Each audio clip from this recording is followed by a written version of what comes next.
શ્રી રામ જન્મભૂમિ પુનઃપ્રાપ્ત પ્રતિષ્ઠા મહોત્સવ નિમિત્તે નંદેલા વિસ્તારમાં આવતી સત્યસાઈ વસ્તીમાં પૂજિત અક્ષત કળશ શોભાયાત્રાનું ભવ્ય આયોજન કરાયું હતું, જેમાં મોટી સંખ્યામાં સોસાયટીઓના ભાઈઓ બહેનો અને બાળકો જોડાયા હતા. સમગ્ર દેશમાં અયોધ્યાથી આવેલા શ્રી રામલાલની પૂજા કરેલા પ્રસાદરૂપી અક્ષત ઘરે ઘરે પહોંચાડી રસ્તામાં આવતી સોસાયટીના રહીશો દ્વારા કળશ પૂજન તેમજ આરતીનો લાભ લઈ રહ્યા છે. જેના ભાગરૂપે ભરૂચના નંદેલા વિસ્તારમાં પણ રવિવારના રોજ સત્યસાઈ વસ્તી દ્વારા ભવ્ય અક્ષત કળશ યાત્રાનું આયોજન કરવામાં આવ્યું હતું.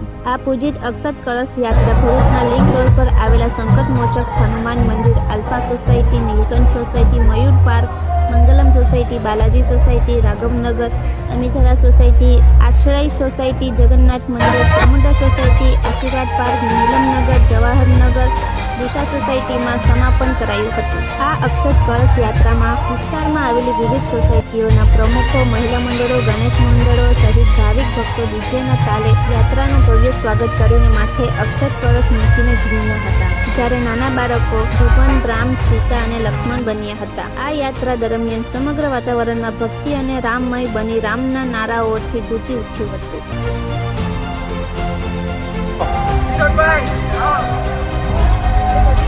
Bye.